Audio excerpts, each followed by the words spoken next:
special guest. Anybody want to start? Everyone will get a chance. So, Okay. go ahead. Okay. Oh, Yeah, you can, so- you want to say your name and the result that you're with. Yes. Yeah, I think we'll get one question Okay. through and then we'll go on this one. Okay. Okay? Denny Chen from Qingdao. Yeah. Yeah. Since everybody's watching the big news about the tariff, Yes. yeah, we still wait the latest outcome. But as your point, if you are a prime minister and you met the Donald Trump, Trump called you the governor of Canada. So how are you gonna respond? Well, I don't think he would. I think we need to do is be strong. We need strength. So far, we've had weakness from the Liberal government. Weakness and chaos. We don't have a permanent prime minister right now. The Liberals are busy fighting with each other for power rather than fighting for Canada. And my message to President Trump is that I will put Canada first. We will respond dollar for dollar, tariff for tariff. We will build alliances with grassroots American business and unions who share our desire to trade, to pressure the administration to reverse any potential tariffs. We will reinforce our border. We'll bring in, I said today, we need to send the military to the border to stop fentanyl. We need to send our troops, surveillance, helicopters, add 2,000 border guards that will go and interrupt the flow of fentanyl. And we need to make our economy more self-reliant so that we're not so hopelessly dependent on decisions of the United States president. Right now, we have a very weak economy. We've lost $500 billion of investment from Canada to the US. We cannot supply our own energy, even though we have the biggest supply right beneath our feet. We need to reverse the disastrous liberal taxes and anti-development policies that have made us so helpless. So I will pass a bring-it-home tax cut on work, investment, energy, home building, and making stuff in Canada. I'll open up free trade between our provinces so that Canadians can sell to each other rather than just to the Americans. I will rapidly approve LNG plants, pipelines, mines, factories, and other industry that Liberals have been blocking for 9 years. And this will allow us to become more self-reliant, earn bigger and more powerful paychecks, so that we don't have to depend on the Americans exclusively for our economic well-being. That's what it means to put Canada first. Thank you. Okay. My name is James from BCB News. Yes. Actually, I have two questions. One is from our audience, and one is from my son. He is a first-year university student. A big fan of yours. He sounds like a great man. Watches your video clips every day. Really? Debating with Trudeau. Yes. He likes you That's so good. much. That's So a he great also has a question for you. Oh, yes. You should have brought him along. Okay. So first question is, he said since Trudeau took office, spending on federal government employment has increased dramatically. 50%. Yeah, outpacing population growth. This has further contributed to the already high government deficit and the tax burden. So his question is, approximately how many public service workers do you plan to remove from the federal government to improve efficiency? Well, we haven't announced our numbers yet because our platform is still coming, but 17,000 public servants retire every single year. My view is we don't need to replace every single one of them. And we've got 50% more public servants than we did a decade ago, and we're getting worse service. On top of that, we've doubled the amount the government spends on outside consultants who are now doing the work that what bureaucracy should do. That's a total of $21 billion we're spending on consultants.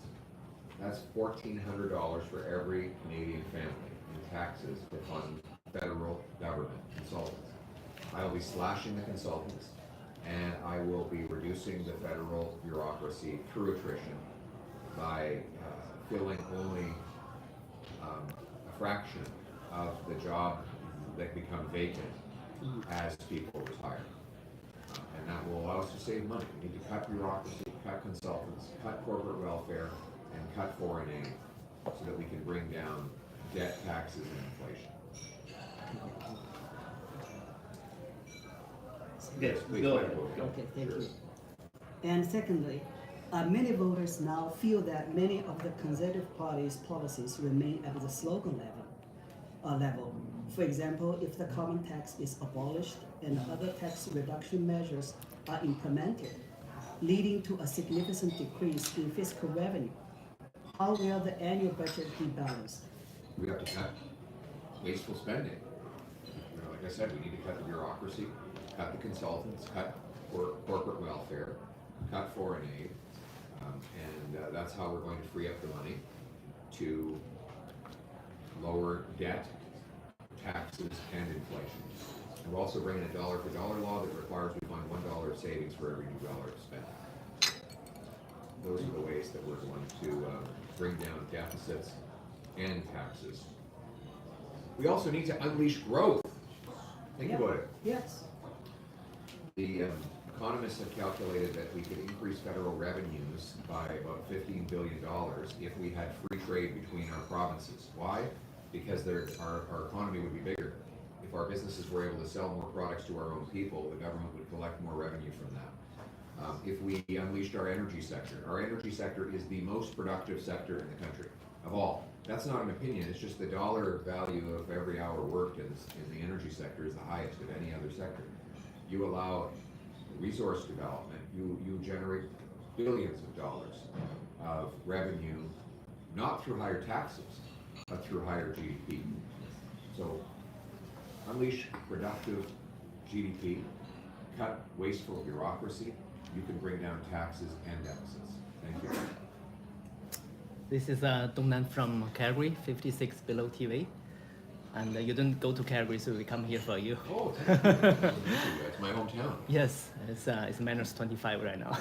Minus 25? Yes, Okay. super cold. And my question is, so us and the US, we are the allies, but however, they give us 25% of the tariff, and we only give China 10%. Yes.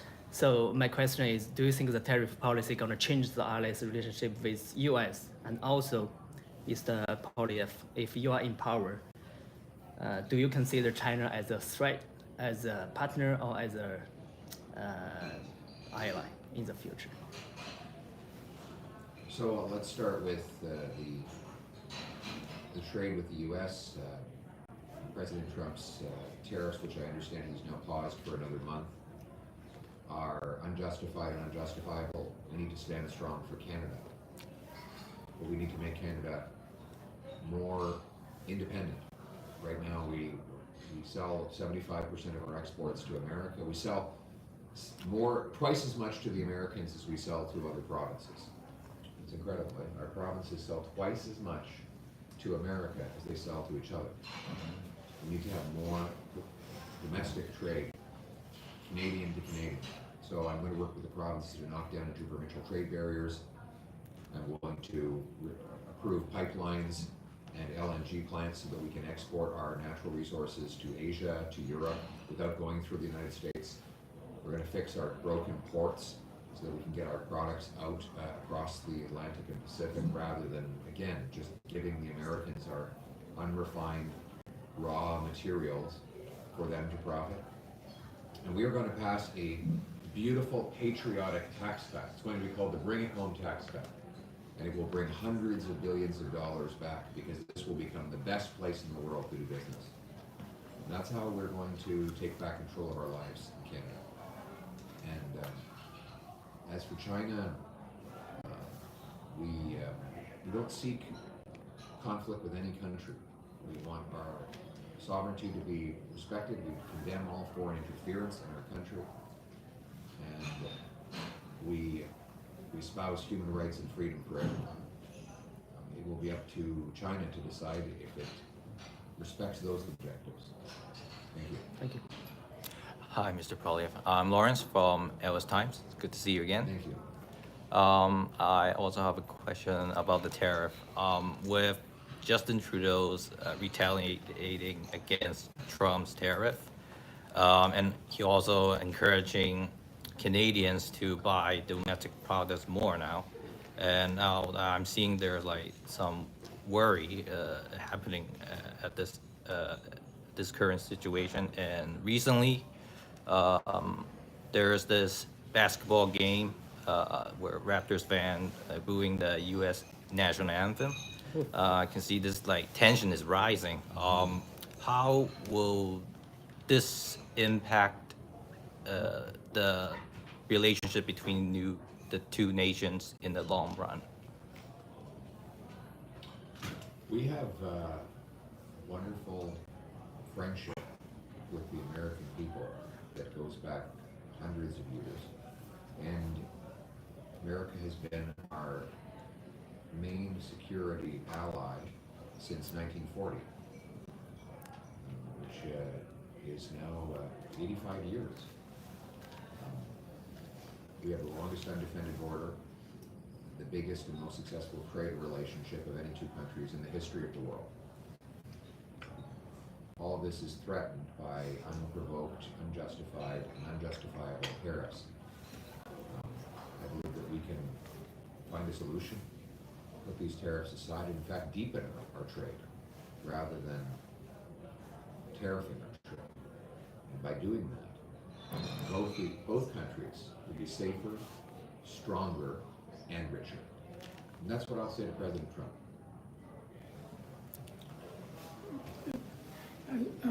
Albert with Fairchild TV. Mr. Mark Carney and Christopher Freeland all mentioned about cutting the carbon tax, in which you mentioned about cutting excellent tax as a first agenda. Yes. Now that they agree upon your agenda, what is the next move that you are going to take? No, they don't agree. They say they still like the carbon tax, but they're going to pause it until after the election, and they're going to bring it back. And they both said they will bring in another carbon tax.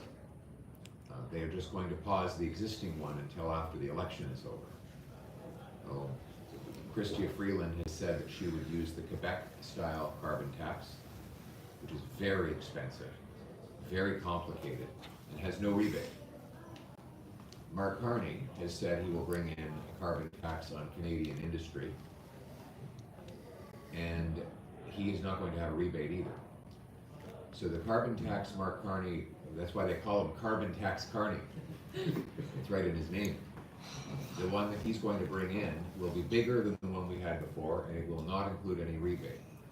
It will be devastating. You can look at my social media, I posted videos of him. He said, for example, he's going to apply it on steel mills. And he said that steel mills don't matter to Canadians because we don't use steel. You should hear it. You should actually hear it. It's a really, don't take my word for it. Go listen to him say it. He's doing this interview. And the gentleman said, well, you're going to put a carbon tax on a steel mill. Won't they pass it on to Canadians in higher prices? He said, well, Canadians don't use steel. It's like, has he driven a car? Does he have any appliances in his house? Does no pipes are made of? This is going to be a disaster. Carbon tax Carney is not as bad as Justin Trudeau. He is worse, far worse. He's been Justin Trudeau's top economic advisor for 4 years. He supported the carbon tax. He called for an increase in the carbon tax, and now he's planning a carbon tax con job, which is to pause the tax just so we can get through the elections. People will say, oh, the gas price went down just 5 weeks before an election. Hooray! And then they go, and the goal is for him to win. And then he comes back in and he says, well, now that I'm in power again, the people can't stop him from bringing the tax in higher than ever before. When he no longer needs your money, when he no longer needs your vote, but still needs your money, Carbon Tax Carney will bring in the most crippling tax of all time. And we will make sure everybody knows that. If you want to axe the tax forever, for everyone, you have to vote for the common sense Conservatives. We have been the only party to opposed the carbon tax from the beginning to the end. We are the only ones that can be trusted. So the next election will be a referendum on the carbon tax, because we know that Carney and Freeland will bring it back, and we know that Conservatives will axe the tax. Thank you. Hi, Mr. Polev. I'm David. I'm a YouTuber. My question would be, after Trump wins the election, as we all know, there is a tremendous populism rising in America. So I think we see deportation, we see the cancellation of birth citizenship right, and we see a lot of even like fascism. So as an Asian, do you think we should worry about that in Canada for Asian Canadian or immigrant? And there is a rumor in the Asian community that Conservative Party don't like immigrants. What do you want to say to Asian Canadian? That's just liberal lies. Liberals have been lying to the community for a long time. They want to spread lies to frighten people into voting for them again, so that they can go on legalizing drugs in the community. Look at what Justin Trudeau has done to the lives of people in Richmond. He's doubled housing costs, most expensive housing costs in the world, in Vancouver area. They've tried to push decriminalized fentanyl into your streets, into your schools. They've given tax dollars to hand out hydromorphone opioids. They push liberal drug consumption sites. When the Chinese community spoke up against them, liberal racists went and made racial slurs against Chinese people, which I condemned.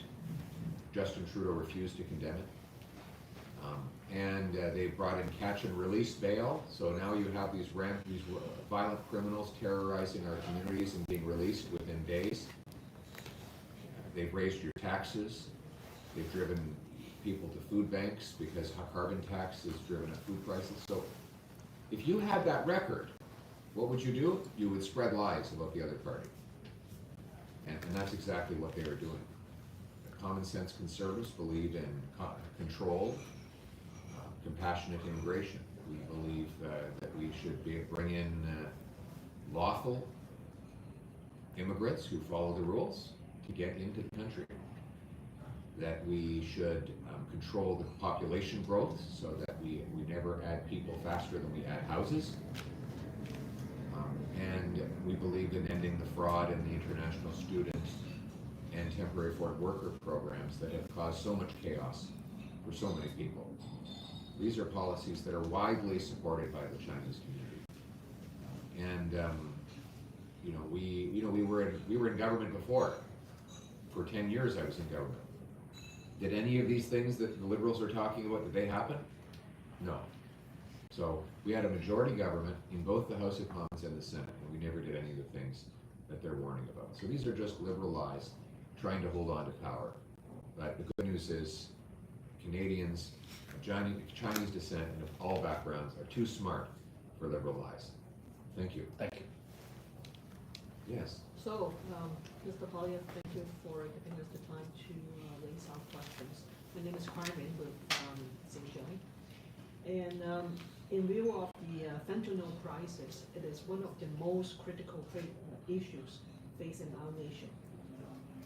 In light of the 25% US tariff on Canada, I just feel that Trudeau chose to sidestep, acknowledge the fentanyl problem and instead stir up nationalist sentiment.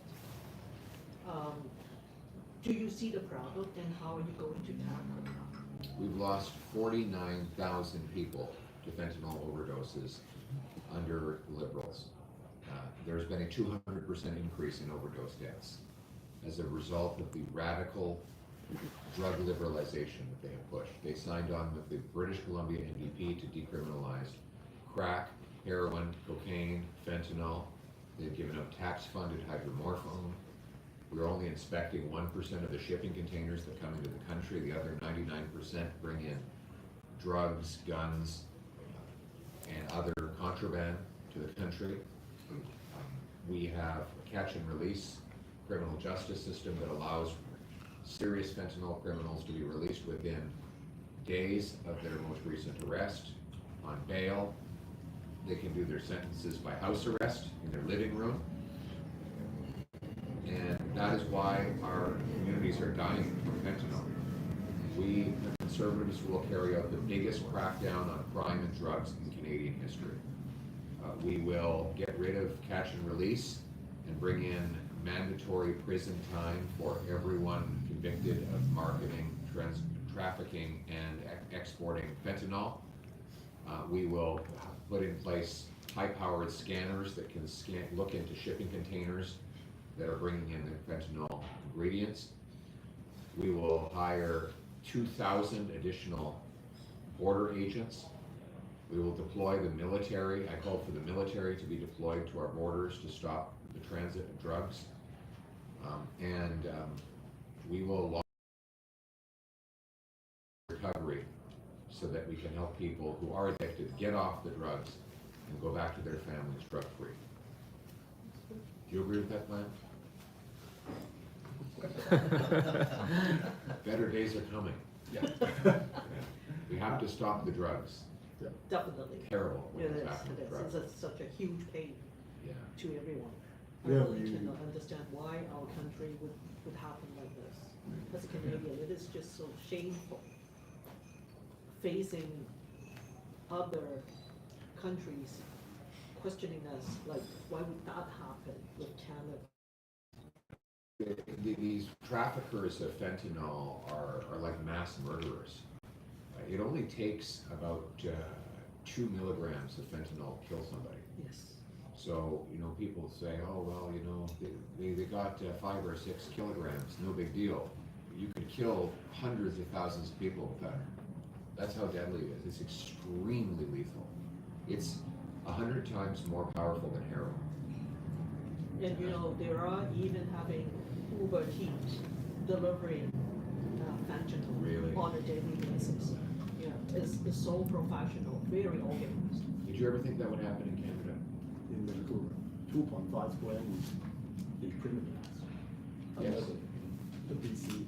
Yes, but the federal government granted that exemption under the Controlled Unbelievable. Substances and Drugs 3-year Act. program. And I spoke out against it. I said this was a terrible disaster. We've been fighting it ever since. This will be over. We're going to lock these guys up, these drug, they're murderers. If you're selling large-scale fentanyl, it's like spraying bullets into a crowded theater. You might not know who you're going to kill, but someone's going to die. So I think it's murder. And the traffickers of fentanyl are actually murderers, and the criminal justice system should treat them like murderers. Do you agree with that? Very serious, yes. Good. Besides of the criminal justice law system. So let's literally should go. We'll come back to that. She's very fast. Yeah, I just follow the fentanyl's question. Yeah. Yes, especially the Chinese community is concerned about it. But another angle is the ingredients. Yes. Is most of the from China. Yes. And also they are trafficking the materials into Canada. So we now find a lot of super labs in BC already. So besides of in addition of the just this assistance, is it possible like do another way like negotiating with China to cooperate to solve the problem? Well, I don't know. I don't know what there is to negotiate. The Chinese government should crack down and shut down these ingredients. Period. I mean, it's you know what the ingredients are. You know where they are. Go in, arrest all the people who are manufacturing these ingredients for export, and shut it down.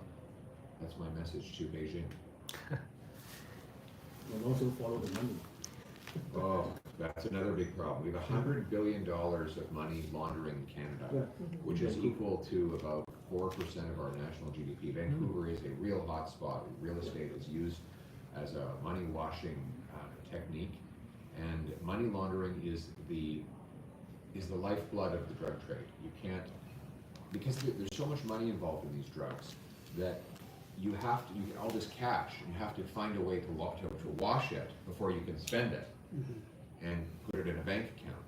So the money laundering that happens, and frankly, the banks have been complicit. Like TD just got fined $4 billion for a huge money laundering operation that they helped facilitate. So it goes right to the top, and our laws are too weak. We need a massive crackdown on money laundering, starting with the bankers. They should go to jail because their actions are fueling drugs and human trafficking. Very real human cost to that. They need to be locked up. Go ahead, sir. Yeah. Thank you, Mr. Collins. I'm Simon from Xinjiang. And my question is just follow the fentanyl issues and also the trade issues with US. I'm talking about the progressive value. Progressive value. Progressive value. You know that in the trade with US, the crude oil is growing last year and also it's record high. Right. 97% of Canada crude oil is sold to US. Yes. And then, again, export to Canada. Yes. It's so stupid, you know. But Agreed. you know, under the progressive value, is environmental protection for the planet. So all the growth, all the development projects under the environmental protection cover is stopped. You know, you can see what happened in the burden. And also, the Chinese community also concerned the sexual identity education program in school. You know, also the harm reduction program of fentanyl in BC is all under the umbrella of progressive value. That's right. And I know through those tactics is to label Mr. Polly as Trump in Canada.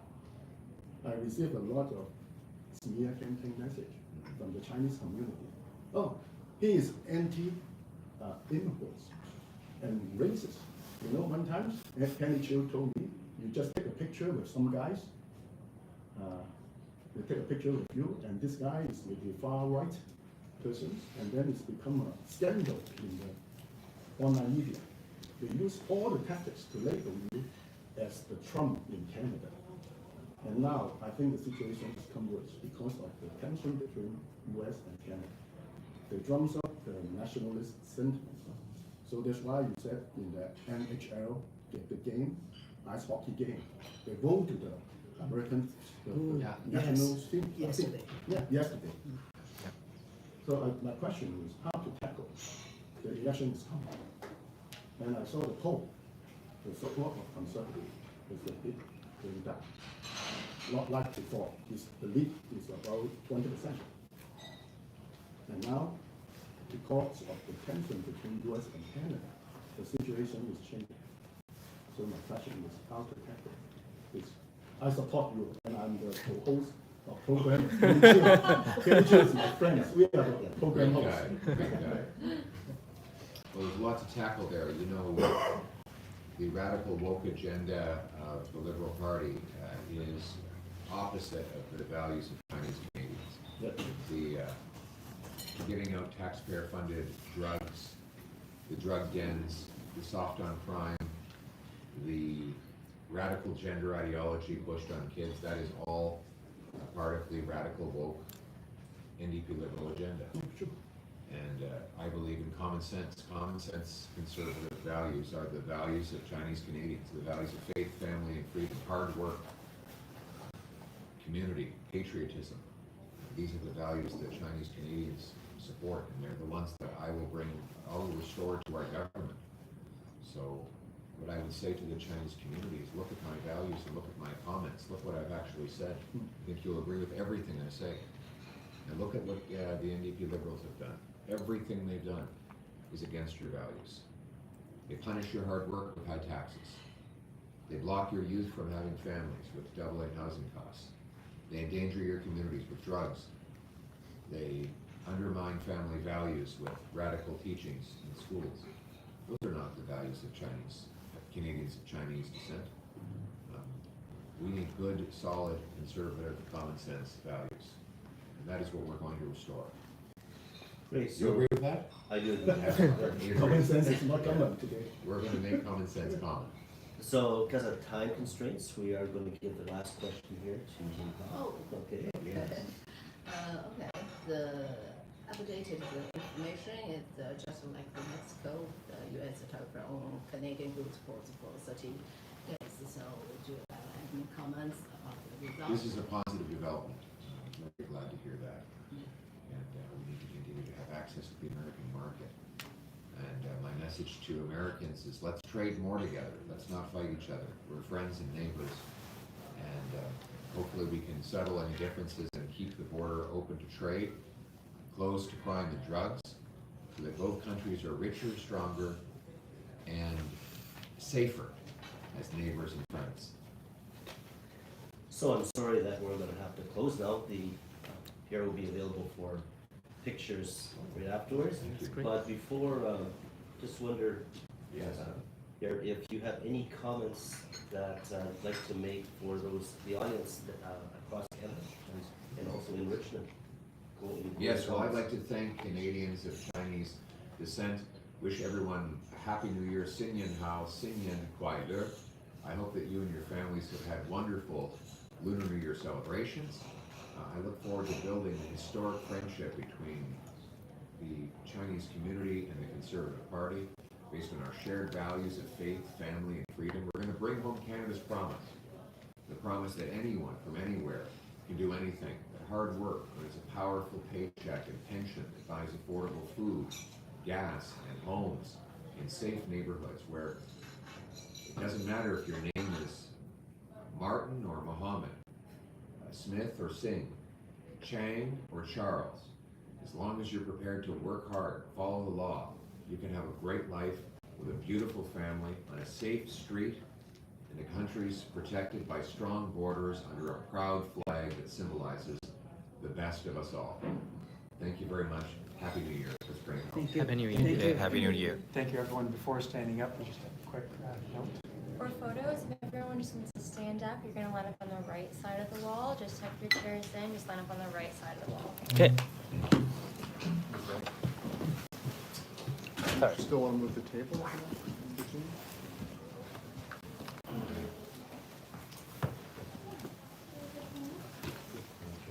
Yes. Where's Theo? I wish to honor you.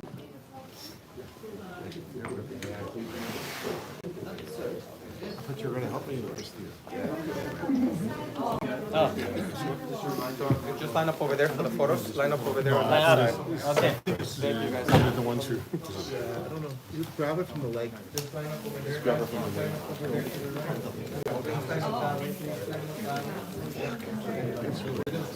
Is it really heavy or?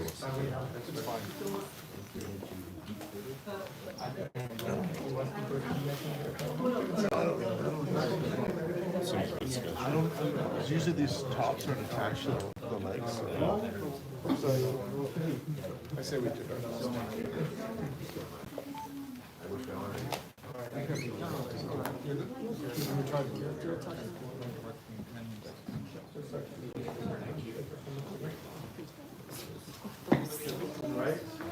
Yes, I'm here.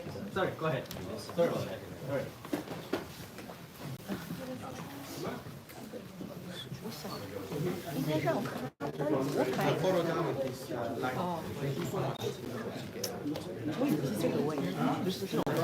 Oh, sorry. Yes.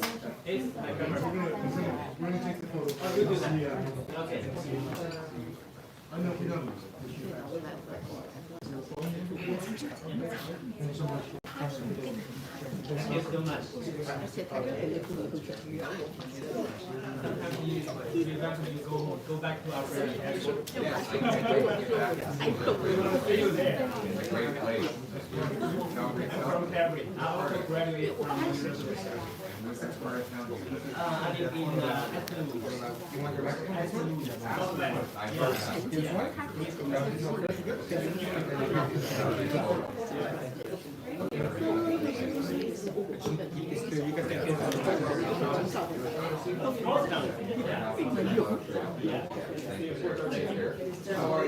Thanks for coming.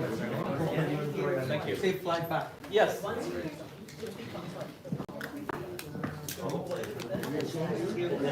That's great.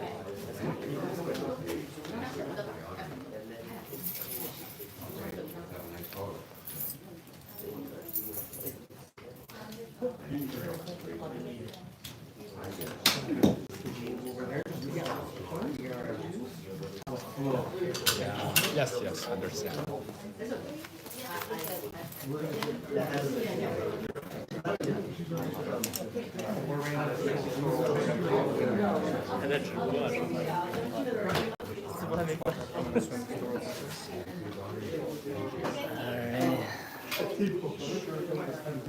你收拾东西好不好？怎么样，朋友们？有人看吗？你们对加拿大下任总理的回答满意吗？明天我们还要见他，好不好？明天我们再跟他聊天。希望他能带领加拿大回到正轨。我只能这样说，回到正轨。加油吧，朋友们！我也不知道怎么整这个东西，这个还需要更多的直播呀。明天见。